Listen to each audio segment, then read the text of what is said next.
മലപ്പുറം ജില്ലാ collector doctor Vinay ഗോയലിന്റെ അധ്യക്ഷതയിൽ ജില്ലാ ആസൂത്രണ സമിതി ഹാളിൽ ജില്ലാ വികസന സമിതി യോഗം ചേർന്നു.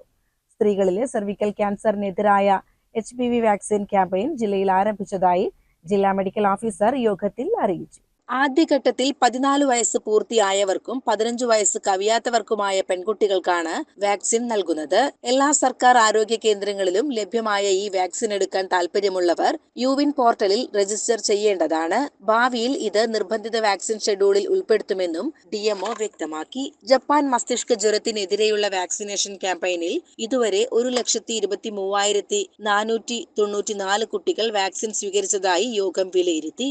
ലക്ഷ്യമിട്ട 12 ലക്ഷത്തിലധികം കുട്ടികളിൽ ബാക്കിയുള്ളവർക്ക് വാക്സിൻ നൽകുന്നത് രക്ഷിതാക്കളുടെ സമ്മതപത്രം ലഭിക്കാത്തതിനാൽ വൈകുകയാണെന്നും ഇത് പൂർത്തിയാക്കാൻ പ്രത്യേക യോഗം ചേരുമെന്നും കളക്ടർ അറിയിച്ചു.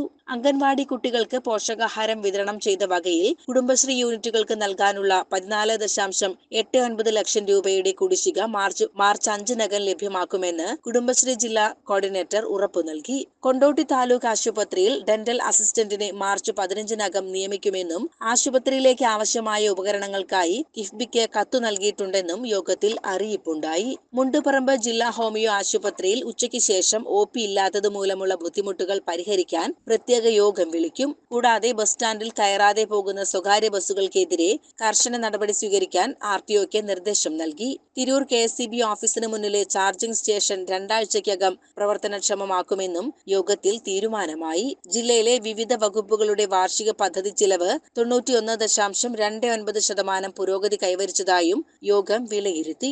ADM K ദേവകി, ജില്ലാ പ്ലാനിംഗ് ഓഫീസർ TV ഷാജു, ജനപ്രതിനിധികളുടെ പ്രതിനിധികൾ, വിവിധ ജില്ലാതല ഉദ്യോഗസ്ഥർ എന്നിവർ യോഗത്തിൽ സംബന്ധിച്ചു. CCN മലപ്പുറം.